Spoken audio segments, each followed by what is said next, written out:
A billionaire's arrogant son thought he could get away with everything until the day he mocked and kicked a quiet black teacher in front of the entire school cafeteria. Students froze. Teachers stayed silent. But one brave kid secretly recorded the whole thing, and when that video hit social media, the entire city erupted. Police stormed the billionaire's mansion, arrested his son, and the case landed straight in Judge Caprio's courtroom.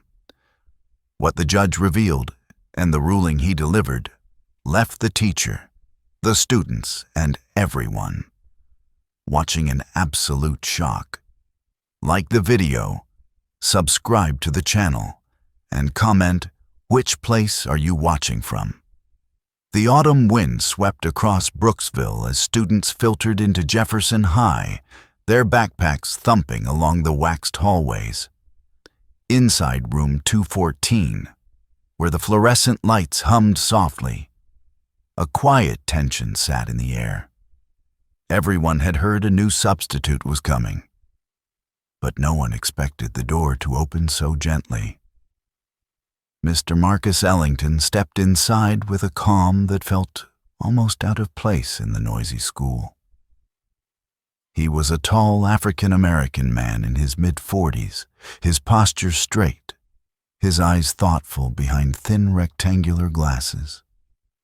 His charcoal gray blazer was neatly pressed, and he carried an old leather satchel that looked like it held more stories than textbooks. The room grew strangely still.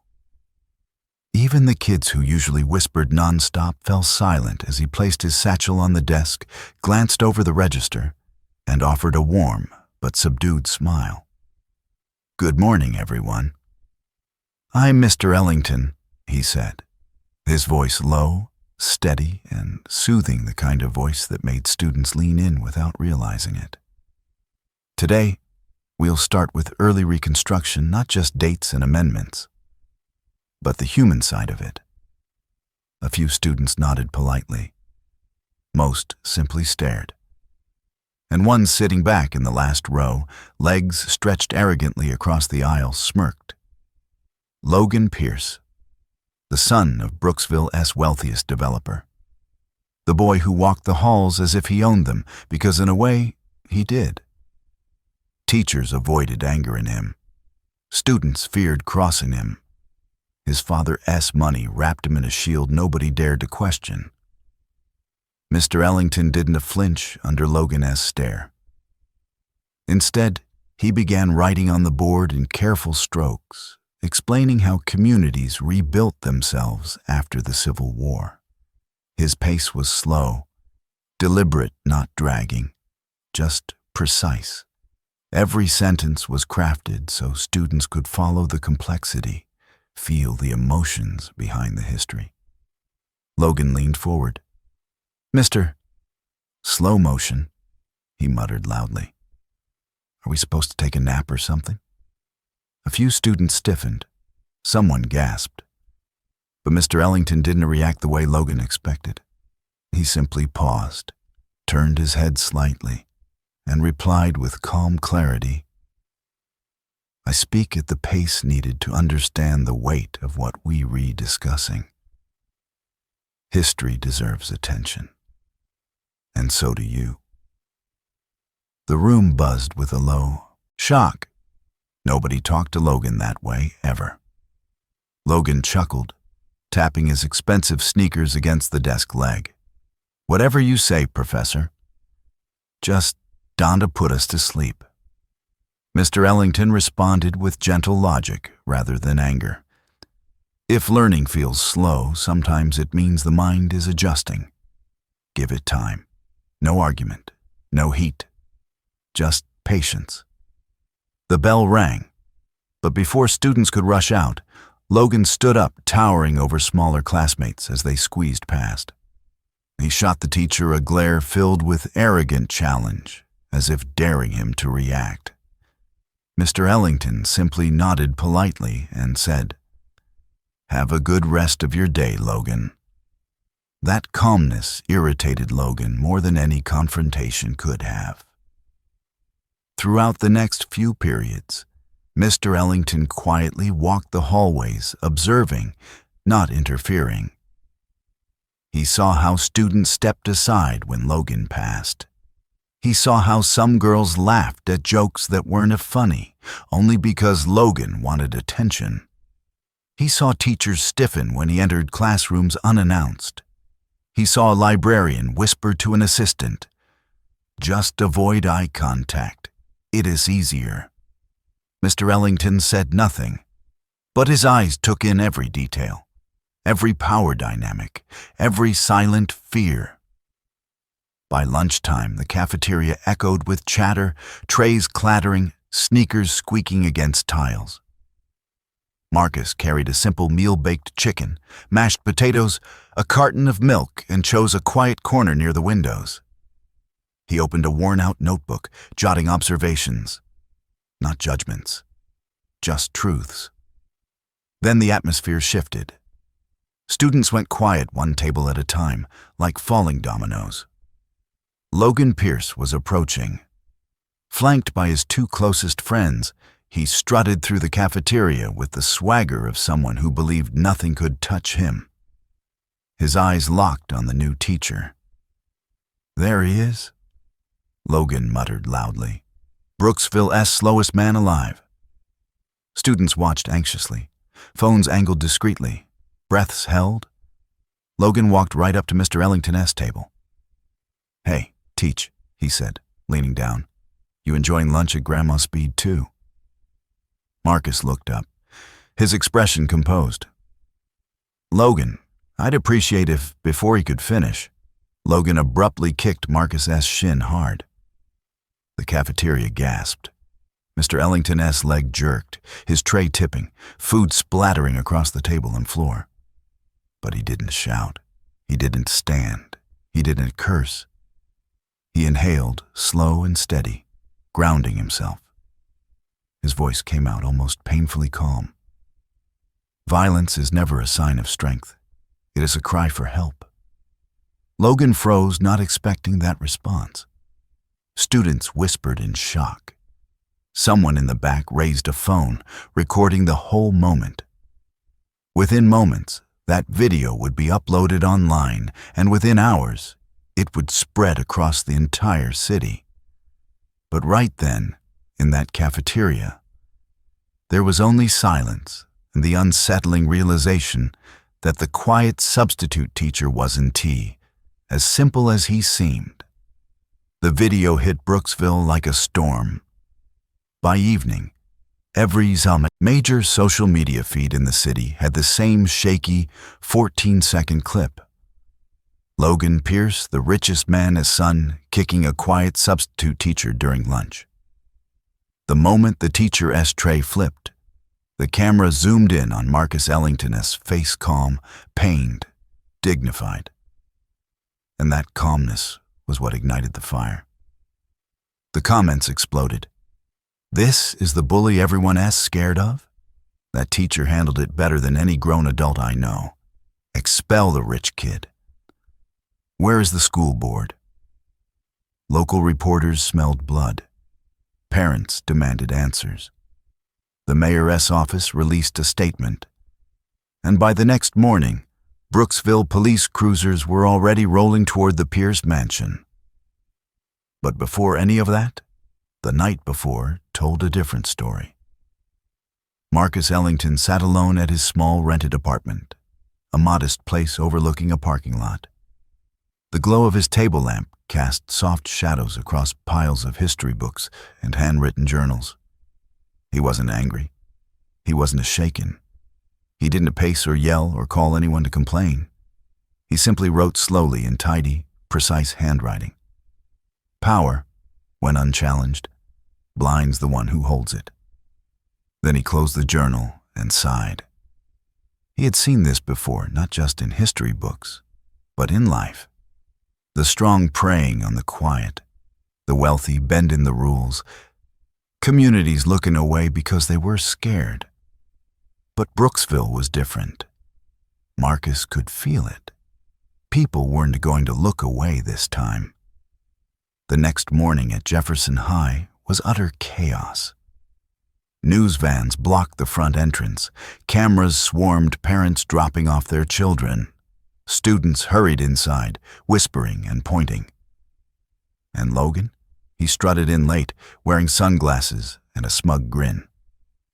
"Bunch of losers," he muttered as cameras flashed. He didn't know what was coming. Inside the school, the principal waited grimly by his office door. "Logan, inside, now." Logan rolled his eyes. Seriously? Over a little joke? But the principal didn't respond. He simply stepped aside, revealing 2 uniformed officers standing inside the office. Logan's smirk faltered. What S going on?" One officer stepped forward. "Logan Pierce, you're under arrest for assault." "What? No, you can tip my dad." His voice cracked as the cuffs locked around his wrists. Students in the hall froze, watching through glass windows. Phones pressed against the panes. Some mouths hung open. Some people whispered. Others just stared the untouchable boy finally being touched by the law. "Walk," one officer ordered. As Logan was guided out, he saw Mr. Ellington standing quietly near the teacher's lounge, arms folded gently, not triumphant, not vengeful, just present. Their eyes met for a fraction of a second. Logan looked away. Outside, the press pounced. "Logan, do you have anything to say? Did you attack your teacher? Is it true this is not your first incident? Will your dad hire a legal team?" Logan kept his head down, cheeks burning red, trying not to trip as the officers led him into the cruiser.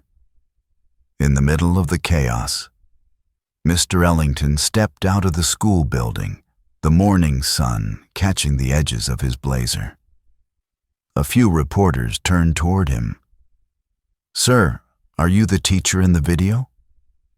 How do you feel about the arrest? Did you provoke him? Are you pressing charges?" Marcus took a slow breath, then spoke with the same calm voice he used in class. "No student should be above accountability. My hope is that this becomes a chance for growth for him, for the school, and for our community."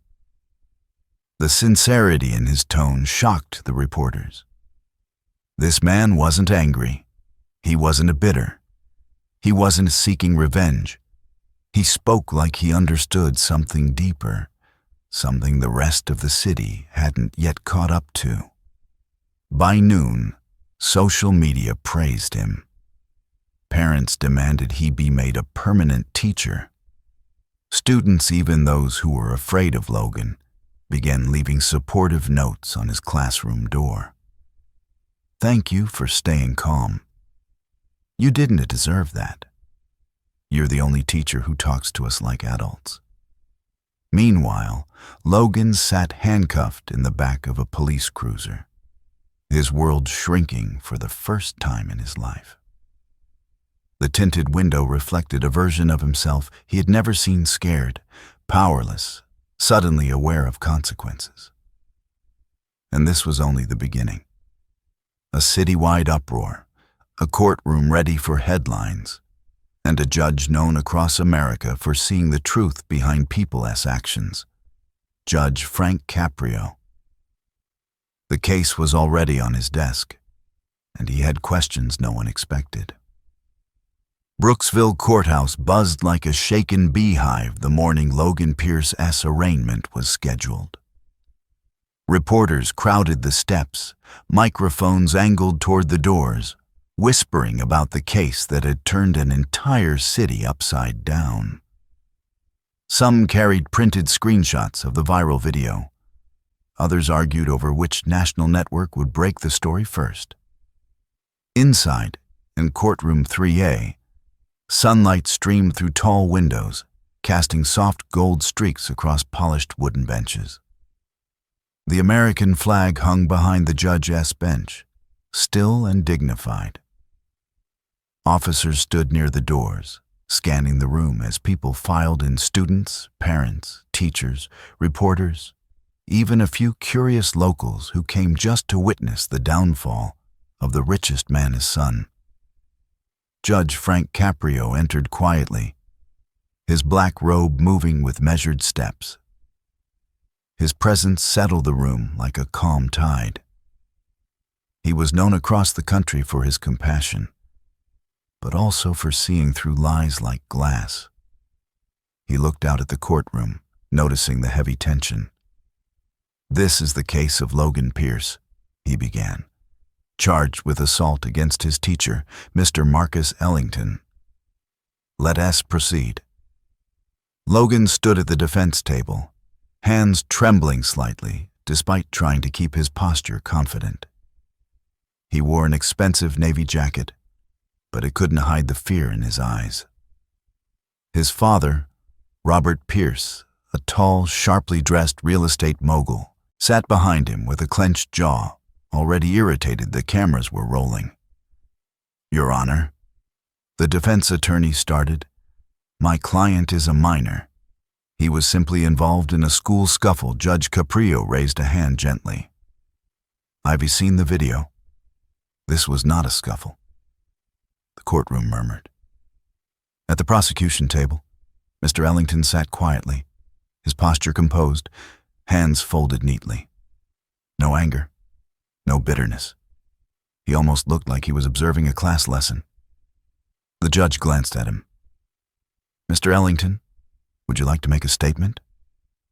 Marcus stood, smoothing the front of his blazer. His voice was soft, steady, filling the courtroom without force.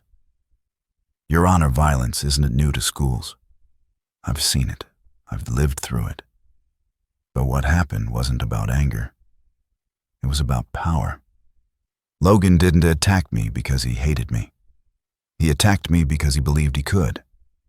Logan swallowed hard. Marcus continued, his eyes calm, sincere. "I'm not here to seek punishment. I'm here to ask for understanding. This boy has lived in a world where consequences never reach him. If we don't intervene now, if we let this slide again, the next victim won to be a teacher. It might be another student, or himself." His words landed heavily. Even Logan's father looked away.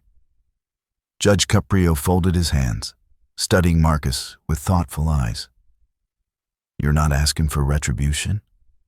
"No, Your Honor. I'm asking for responsibility." The courtroom door creaked open suddenly, and a student entered, the one who had filmed the viral video. Ethan Miller, a skinny junior with nervous energy, clutched his backpack straps and approached the bench when the bailiff gestured him forward. "Your Honor," he said shakily, I want to say something." The judge nodded. "Go ahead, son." Ethan took a deep breath. People think Logan is just a bully, but it's more than that. He runs the school. Teachers avoid him. Kids pretend to laugh at his jokes. And if you don't, you are your target. I've watched him hurt people and never get in trouble. I recorded the video because for once, I wanted someone to see what really happens at our school. The courtroom murmured again, louder this time. Logan's face flushed red anger, shame, confusion, all tangled. His father stood abruptly. "This is ridiculous. My son is being demonized." Mr. Pierce," Judge Caprio said firmly, "sit down." It was the first time in years someone had spoken to the wealthy developer that way, and the entire courtroom felt the moment. Logan sat still, staring at the polished floor, breath shaking. For the first time in his life, he looked like a boy, not a tyrant. Judge Caprio leaned back, eyes analyzing everything in silence. Then he said, "Mr. Ellington, you handled the situation with extraordinary restraint. But I believe there's more to this story than a single video." The judge turned toward Logan, voice steady and sharp as a needle. "Logan Pierce, are you ready to tell the truth?" The courtroom felt the moment freeze. Logan opened his mouth, closed it, swallowed hard. His shoulders trembled, but he couldn't speak. Not yet. Because Judge Caprio wasn't just asking about the kick. He was asking about everything the boy had been hiding, everything the school had ignored, everything money had buried. And the truth, the real truth, was far bigger and darker than anyone in the courtroom expected. The boy's silence told the judge exactly that. A heavy stillness settled over courtroom 3A, thick enough to feel like fog. Logan Pierce stood frozen beside his attorney, eyes shining with a mixture of fear, guilt, and something deeper, something no one in the room had ever seen in him before. Judge Frank Caprio kept his steady gaze on him, patient but unyielding. "Logan," the judge said softly, almost fatherly, "the truth doesn't destroy people. The lies do." Logan's throat tightened. His fingers curled slowly into fists, knuckles whitening. His father shifted behind him, whispering sharply, "Don't say anything, Logan. Let the attorney speak." But this time, the boy didn't obey. For the first time, he didn't swallow his emotions under his father's shadow. He lifted his eyes toward Judge Caprio, voice cracking. "I didn't kick him because I hate him," he whispered. "I kicked him because I thought that's what I was supposed to do." The courtroom stirred. Judge Caprio nodded. "Explain what you mean." Logan took a slow breath, shoulders trembling. "All my life, people let me get away with things. Teachers avoided me.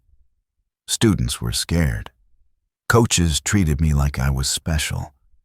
Reporters called my dad a hero. And I thought that meant I was untouchable." He wiped his nose with the back of his trembling hand. When Mr. Ellington walked in, he didn't look scared. He didn't avoid my eyes. He talked to me like I was just another student. And it made me angry. Not because he was wrong, but because no one had ever treated me normally before. He paused again. "And when someone behaves differently, you don't know how to act. I didn't know how to be anything except the bully everyone already believed I was." Silence. Not even a cough, not even a breath from the audience. His father leaned forward, whispering angrily, "Stop talking, Logan. You're making this worse." But Logan stiffened and stepped away from the defense table, away from his father, its controlling presence, and faced the judge directly. "And there's more," Logan said, voice steadier now. "Everyone thinks I am some spoiled rich kid who does whatever he wants. But the truth is, my dad controls everything. My grades, my phone, my friends, my life. And if anything goes wrong at school, he blames me and things get ugly at home." Gasps echoed. Robert Pierce's face flushed bright red. "That's enough," he shouted. "Your Honor, this is Judge Caprio's voice sliced through the interruption. Mr. Pierce, sit down." The command cracked through the room like lightning. Robert sat reluctantly, jaw clenched so tightly his face twitched. Logan swallowed hard, voice dropping to almost a whisper. I didn't know how to escape it. So I acted out. I hurt people because it was the only time I felt in control. He glanced briefly at Mr. Ellington and then looked away in shame. When I kicked him, I thought it made me powerful. But when he looked at me afterward, he didn't look scared or angry. He just looked disappointed, and that hurt more than anything. Marcus Ellington's calm eyes softened, but he remained silent. The judge leaned forward. "Logan, why didn't you ask for help?" "Because I didn't think anyone would listen," Logan whispered. "In Brooksville, nobody says no to my dad." A tense breath moved across the room. Teachers looked down, ashamed. Students exchanged uncomfortable glances. Parents shifted, realizing how deeply fear had shaped their school as culture. Judge Caprio folded his hands slowly, thoughtfully. "Mr. Ellington," he said, turning toward the teacher, "I believe you saw this long before any of us did." Marcus stood. "Yes, Your Honor." Logan-esque behavior wasn't just arrogance.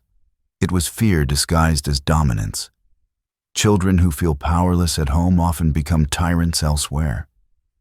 Logan-esque father exploded again, unable to hold back. "Are you calling me abusive?" "I provide my son everything," Marcus interrupted, but not loudly, not aggressively, just firmly. Providing everything is not the same as giving him a voice. That single sentence struck the courtroom like a gavel. Even Judge Caprio paused, letting the words sink in.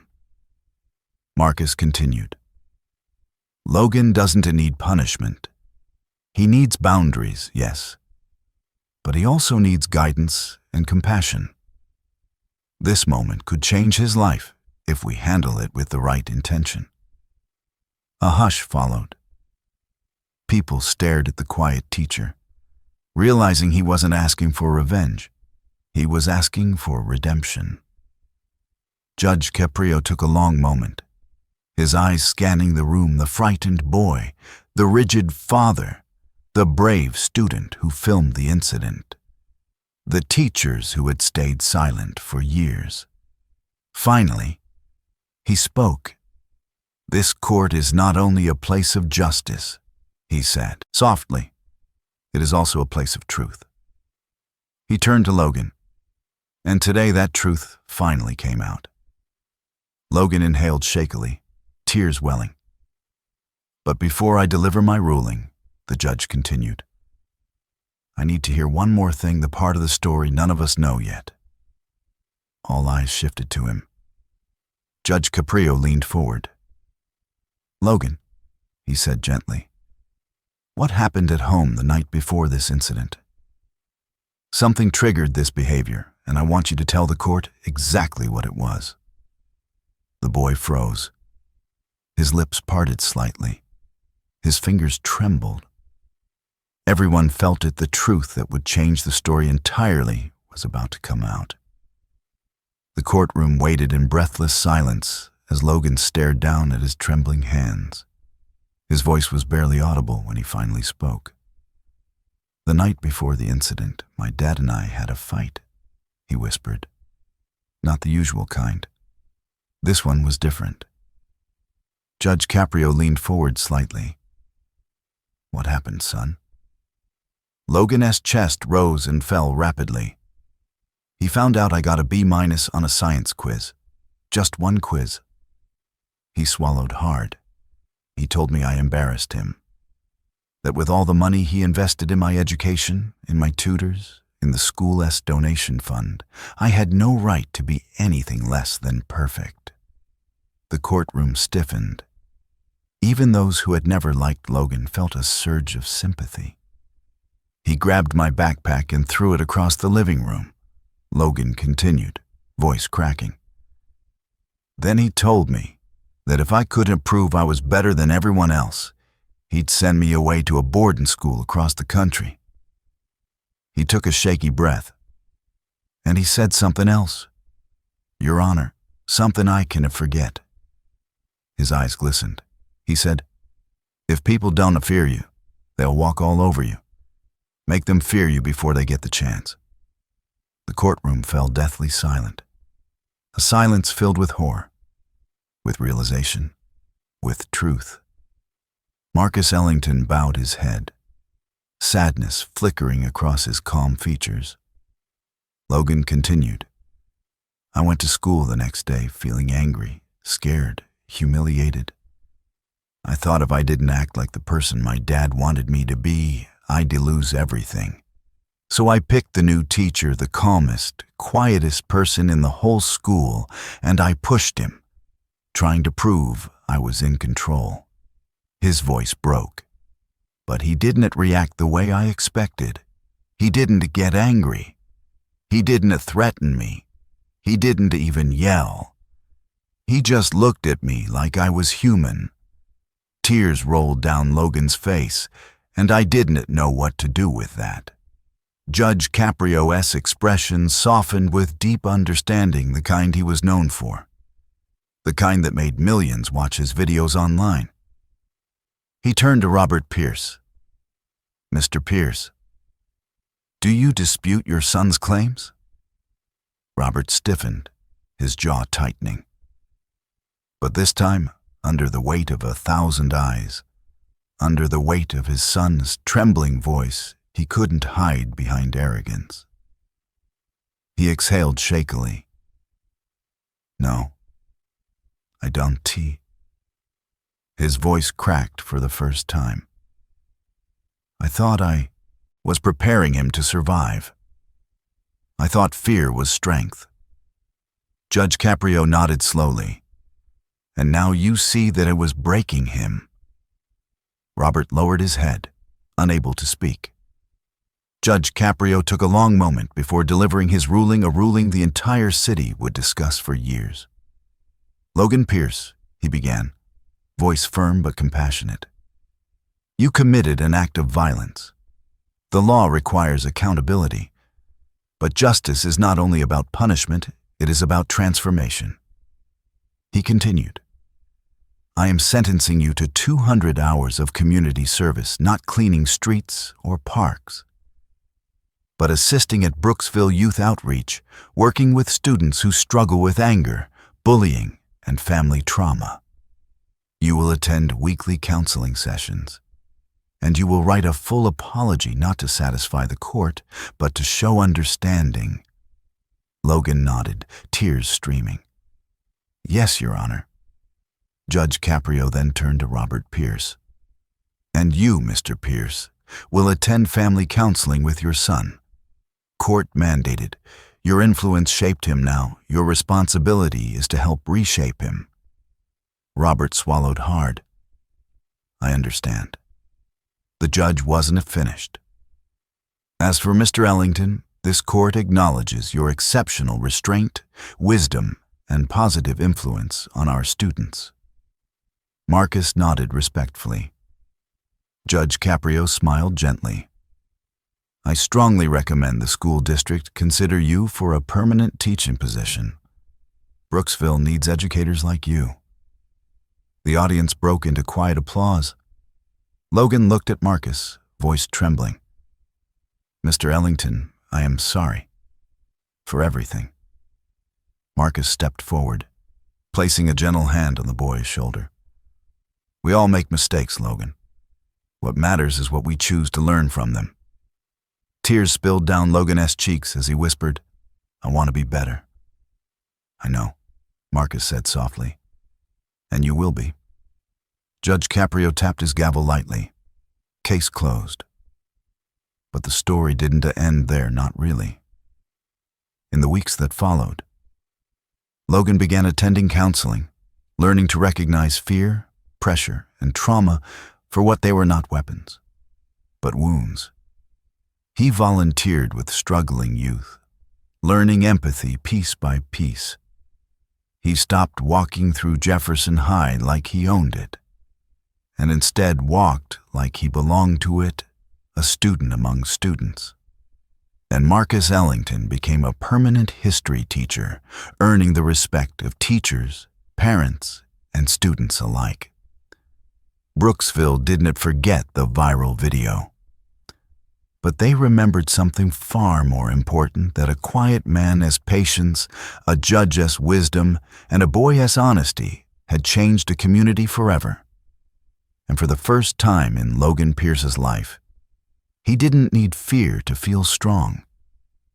And that's how one viral moment exposed the truth, changed a community, and proved that justice still matters. If you want more powerful real-life stories like this, make sure you hit like, tap subscribe, and turn on the notifications. Also tell us in the comments, where in Farstenbaum, the world are you watching from? We'll see you in the next story.